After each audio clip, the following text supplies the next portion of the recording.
বন্ধুসকল, আশা কৰোঁ সকলো ভালে আছে। আজি আপোনালোকক দেখাম কেনেকৈ গোবৰ সাৰ মাটি মিক্স কৰি বস্তাত ভৰাই ভোট জলকীয়া ৰুই স্বাৱলম্বী হ'ব পাৰি। বন্ধুসকল, আপোনালোকে দেখিব পাইছে এইফালে আছে গোবৰ সাৰ আৰু সিফালে আছে বস্তাত মাটি ভৰোৱা আছে।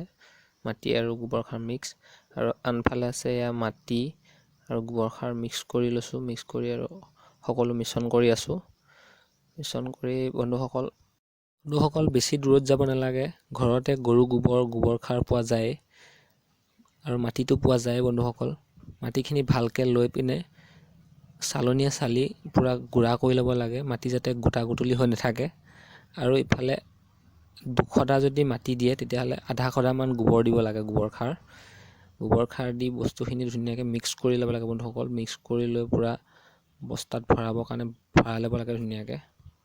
বন্ধুসকল, মন কৰিব যাতে মাটিখিনিত পলিথিন জাতীয় কিবা বস্তু মিক্স নাথাকে, সেইটো ভালকৈ চাই ল'ব আৰু মাটিখিনি চাফা কৰি ল'ব ভালকৈ।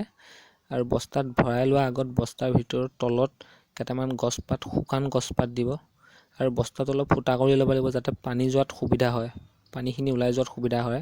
জলকীয়া পুলি ৰুওঁতে বেছি পানী নালাগে। বন্ধুসকল, বস্তাত ৰুলে এটাই সুবিধা হয়, আপোনালোকে ছটৰ ওপৰতো কৰিব পাৰে এই খেতিটো, আৰু ঘৰতো কৰিব পাৰে, তলতো কৰিব পাৰে, আপোনালোকে ভিতৰতো কৰিব পাৰে। বন্ধুসকল, সেইটো সুবিধা হয় বস্তাত ৰুলে।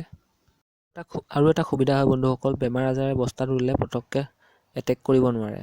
বন্ধুসকল, আৰু এটা কথা, বস্তাটো মাটি দি আৰু গোবৰ মিক্সকৈ দি এদিন আপুনি পানী দি কোমলাই থৈ দিব লাগিব।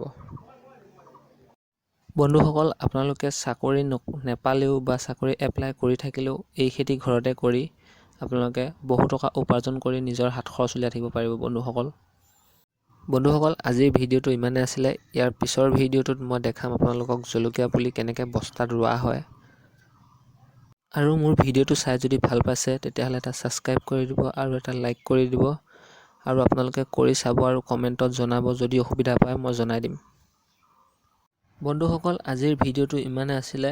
মোৰ পুনৰ এটি নতুন ভিডিঅ'ত লগ পোৱাৰ আশাৰে আজিলৈ বাই বাই।